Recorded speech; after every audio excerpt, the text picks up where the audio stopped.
Hi, Dr. Brian Kaufman, a family doctor turned CLL patient here at ASH 2015. Dr. Castro, do you want to introduce yourself? Januario Castro from the University of California, San Diego Cancer Center. Thank you for having me, Brian. So one of the big unmet needs for the CLL community is Richter's transformation. Can you tell us what that is and why it's such a big problem? It's becoming an important problem because as we see better therapies for CLL, now what we're seeing is the patients that they have the worst possible situations. The patients with 17p deletions that previously they did not respond to therapies. The patients that they relapse after the oral agents. The patients that they relapse after bone marrow transplantation. And one subgroup of those patients that we call high risk are the patients that unfortunately move not only from the relatively indolent nature and indolent pace of disease, but they move into the high pace of disease, which is the Richter's transformation, meaning that small, slow-moving cells, now they're becoming larger and very active metabolically and active in terms of the disease progression. Big lymph nodes, patients that they have significant amount of bone marrow suppression because of involvement with the disease, significant amount of weight loss, and we're talking about things that can evolve very rapidly in a matter of days or weeks.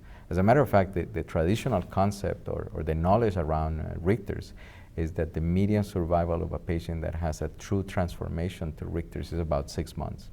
So we're talking about a disease that is as active as an acute leukemia, as a high-risk lymphoma. So unfortunately, those patients, they need particular attention and effective treatments. That is the area that we're working on. And we may be seeing more of this because we're doing such a good job of treating the CLL that more people are surviving and developing Richter's, or? It is possible. I don't think the medications that we have available, they are causing Richter's. That was kind of an initial concern.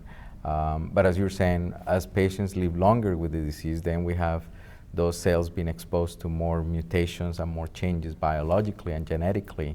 And ultimately, we could see kind of an emergence on those new cells that they're going to be totally out of control and different from the original cells, the initial, slow, small cells that are part of the CLL. Now they're becoming larger and more, uncontrolled, rapidly growing. So any advice you give a patient if they think they have Richter's, or what they should do in those circumstances? Yes, a couple of things. One is as patients get familiar with the disease, they recognize what is usual, what is normal, and what is not.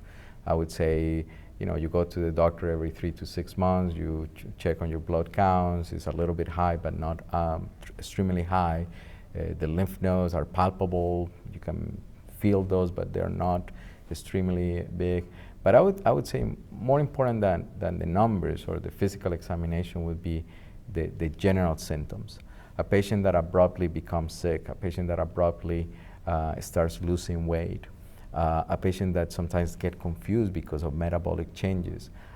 For the patient and the families, would be very important to detect those night sweats would be another. Fever, dramatic changes, and especially if there is a suspicion about this, is to insist to the physician that is treating the patient to make sure that there is some collection of new specimens, meaning bone marrow biopsies, lymph node biopsies, so that way under the microscope the pathologist can say, yes, this is a case of transformation, or not, still we're talking about the same kind of disease, CLL.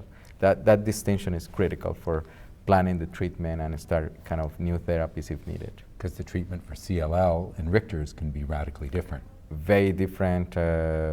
Still we're using strong therapies. As you know, we're putting together our clinical trial that is based on high-dose methylprednisolone, Gazyva, and lenalidomide, with the goal to treat these patients effectively, not only impacting directly the leukemia, lymphoma cells, but also the microenvironment. With our steroids and the combination with lenalidomide, we have seen that this regimen that is not chemotherapy-based can be well tolerated by many patients and is effective even in patients with high-risk disease like Richter's transformation. Well, that's pretty exciting. We're working on it, and I hope maybe in the next meeting to give you some updates on that trial. All right. Dr. Castro, thanks so much. Thank you so much.